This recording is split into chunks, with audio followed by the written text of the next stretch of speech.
தமிழக மக்கள் அனைவருக்கும் இனிய வணக்கம். நம்ம தமிழ்நாட்டில் புதியதொரு ஒரு அலைன்ஸ், அதாவது வந்து புது ஒரு ஒரு டீம் ஒன்று உருவாக போகுது. இது வரைக்கும் இந்த பக்கம் பிஜேபி, அதிமுக ஒரு அணி, இன்னொரு பக்கம் என்னென்னா திமுக, காங்கிரஸ், அதை தாண்டி வந்து கம்யூனிஸ்ட்டு, இந்த விடுதலை சிறுத்தைகள், இவங்க எல்லாரும் ஒரு அணியாக இருந்தாங்க. தமிழக வெற்றி கழகம் மட்டும் தனியாக நின்றாங்க. இன்னொரு பக்கம் நாம் தமிழர் கட்சி டிஎம்கேயோட ஒரு பி டீமாக, யாரெல்லாம் டிஎம்கே அடிக்கிறாங்களோ இந்த எலெக்ஷனில் எப்படியாவது அடிக்கிறவங்களெல்லாம் நம்ம அடித்து ஏதாவது கொஞ்சம் பாக்கெட்டை நிரப்பிடலாம் அப்படின்னு சொல்லிட்டு நாம் தமிழர் கட்சி அது ஒரு பி டீம் வேலையை பார்த்துட்டு இருக்காங்க. ஜெயிக்கிறதுக்கான சோழியை பார்க்கல, துட்டை நிரப்புறதுக்கான, உண்டியல் நிரப்புறதுக்கான வேலையை தான் பார்த்துருக்காங்க. ஓப்பனாக நான் சொல்கிறேன்.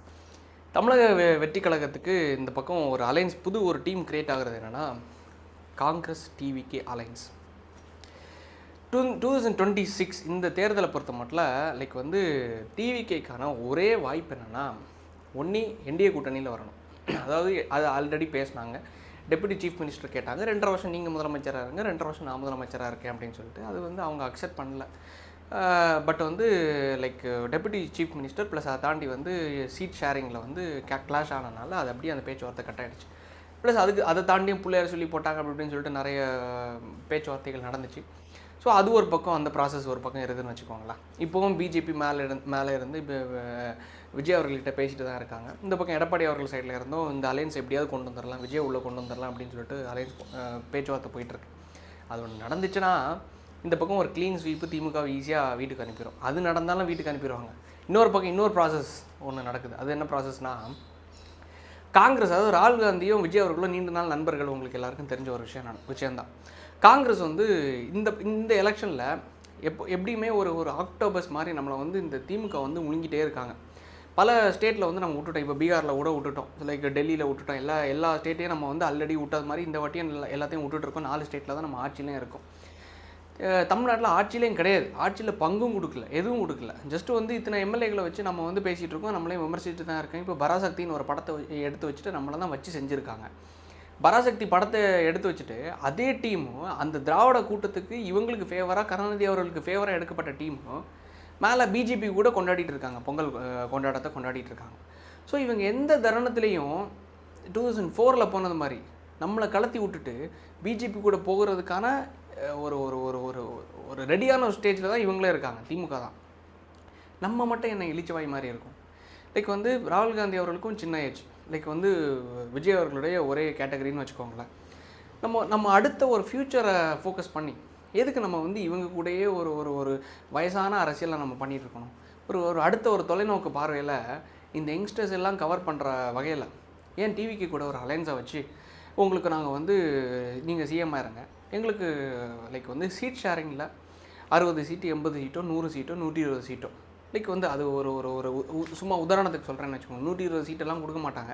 120 சீட்டுனா லைக் வந்து அவங்க தான் ஆளுங்கட்சின்னு வச்சுக்கோங்களேன். 234 தொகுதியில் ஒரு 60 சீட்டோ 70 சீட்டுனாலே அந்த கட்சி வந்து மிகப்பெரிய ஒரு வலுவான ஒரு கட்சியாக மாறிடும் எங்கள் அந்த ஸ்டேட்டில். ஸோ இப்போ நம்மளுக்கு இங்கே 234 தொகுதிகள் இருக்கிற பட்சத்தில் ஒரு 60 சீட்டெல்லாம் காங்கிரஸ் கொடுத்துட்டாங்கன்னா, ஒரு 10 மினிஸ்ட்ரி, ஒரு மந்திரிகள் கொடுத்துட்டாங்கன்னு வச்சுக்கோங்களேன், இல்லை ஒரு 4-5 மந்திரிகள் கொடுத்துட்டாங்கன்னா அது வந்து மிகப்பெரிய ஒரு வலுவான ஒரு கட்சியாக மாறிடும். ஸோ அப்போ அவங்களுக்கு டெஃபினட்டாக ஒரு தெரிஞ்ச விஷயம் என்னென்னா, காங்கிரஸ் டிவிக்கே அலைன்ஸ் சேர்ந்துருச்சுன்னா கண்டிப்பாக நம்மளால் ஸ்வீப் பண்ண முடியும். இந்த பக்கம் திமுகவும் வீட்டுக்கு அமைச்சிடலாம், ஆட்சியும் பிடிச்சிடலாம், நம்ம கட்சியும் வலுப்படுத்திடலாம் அப்படின்னு சொல்லிட்டு காங்கிரஸ் அவர்களுடைய பார்வையில் பார்க்குறாங்க. விஜய் அவர்களுக்கும் இருக்கிற 2 ஆப்ஷன் 3 ஆப்ஷன் என்னென்னா, ஒன்று என்டிஏ, இன்னொரு விஷயம் காங்கிரஸ், இன்னொன்று தனியாக நிற்கிறது.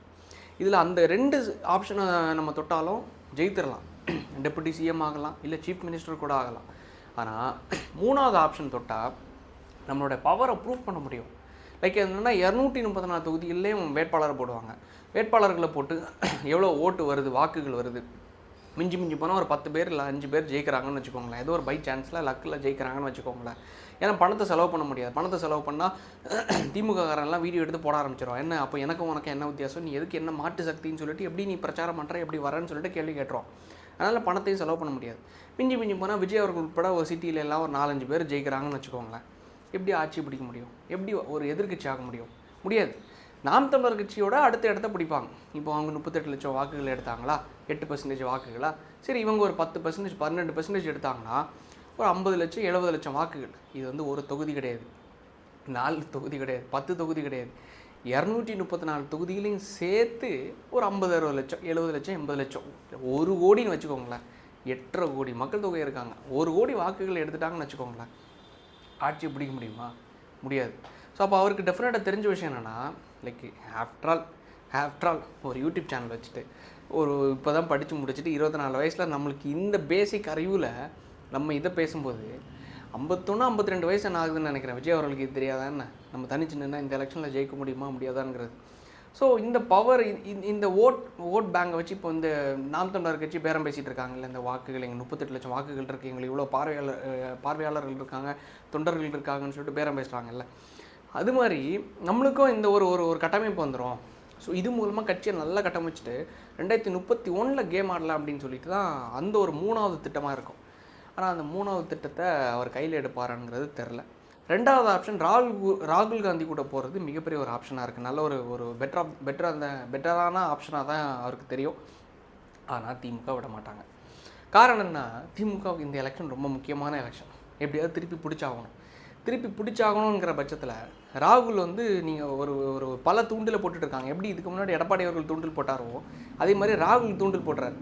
எப்படின்னா லைக் ஜனநாயகன் படத்துக்கு தமிழ் ரிலேட்டடான இந்த உணர்வுகளை நீங்கள் புண்படுத்துறீங்க அப்படின்னு சொல்லிட்டு ட்வீட்டர்லாம் போட்டு விஜய் அவர்களுக்கு சாதகமாக ராகுல் காந்தி அவர்கள் பேசியிருந்தார். இது கீழேருந்து எல்லாருக்குமே எரிய ஆரம்பிச்சிருச்சு. இந்த பக்கம் திருச்சி வேலுசாமி அவர்கள் உட்பட இங்கே இருக்கிற பல முக்கியமான காங்கிரஸ் கட்சியை சார்ந்தவங்க விரும்புகிற விஷயம் என்னென்னா, திமுக கூட நம்ம எதுக்கு தேவையில்லாமல் ஒரு பேர்டனாக தான் நம்ம இருந்துகிட்ருக்கோம். நம்ம ஒரு அடுத்த ஒரு ஃப்யூச்சர் வேணும்னா டிவிகே கூட போகிறது தான் நல்லது. ஏன்னா அவரே பதிவு பண்ணியிருந்தார், என் வீட்டில் இருக்கிற பேரப்பிள்ளைகள் கூட தாத்தா விஜய்க்கு ஓட்டு போடுங்க அப்படின்னு தான் சொல்கிறாங்க அப்படின்னு. எல்லா வீட்டிலையும் இருக்கிற ஒரு விஷயந்தான். ஸோ அப்படி இருக்கிறதுனால இந்த ரெண்டாவது ஆப்ஷன் டிக் ஆகிறதுக்கான வாய்ப்புகள் அதிகம். ஆனால் திமுக கிட்டத்தட்ட 39+1 தொகுதிகள் எம்பி சீட்டு கொடுத்துருக்கறனால அது காங்கிரஸுக்கு மேலிடத்தில் மிகப்பெரிய ஒரு வீக் பாயிண்ட்டாக மாறிடும். இஃப் இன்கேஸ் இவங்க அலையன்ஸை கட் பண்ணாங்கன்னா வீக் பாயிண்ட்டாக மாறிடும். இவங்க இந்த 39 எம்பி சீட்டில் இவங்க கொடுத்த இந்த 20 சீட்டை வாபஸ் வாங்கிட்டாங்கன்னு வச்சுக்கோங்களேன். மேலிடத்தை என்ன ஆகும்னா பிஜேபி கூட யார் போயிடுவா? திமுக போயிடுவாங்க. அது ஆப்வியஸாக அவங்க எதுக்குனாலும் ரெடி தான். சரி, நீ அங்கே போனேன். ஏன்னா இவங்களுக்கு காங்கிரஸ் விட்டாச்சுன்னா இன்னொரு மேலிடத்தில் டெல்லியில் ஆட்சி பண்ணுறதுக்கு இன்னொரு கட்சி வேணும். ஸோ இவங்க 2004 இருந்த மாதிரி ராஜாவை எம்எல்ஏ ஆக்கி அழகு பார்த்த மாதிரி இவங்களும் போகிறதுக்கான எல்லா வாய்ப்புகள்லேயும் இவங்களும் ரெடியாக தான் இருக்காங்க, ரெடியான ஆப்ஷனில். ஸோ அப்படி இருக்கிற ஒரு காரணத்தினால இவங்க ராகுல் காந்தி அவர்கள் ஆசைப்பட்டாலும் திமுக ஒரு இடத்துல குடைச்சல் கொடுக்குறாங்க.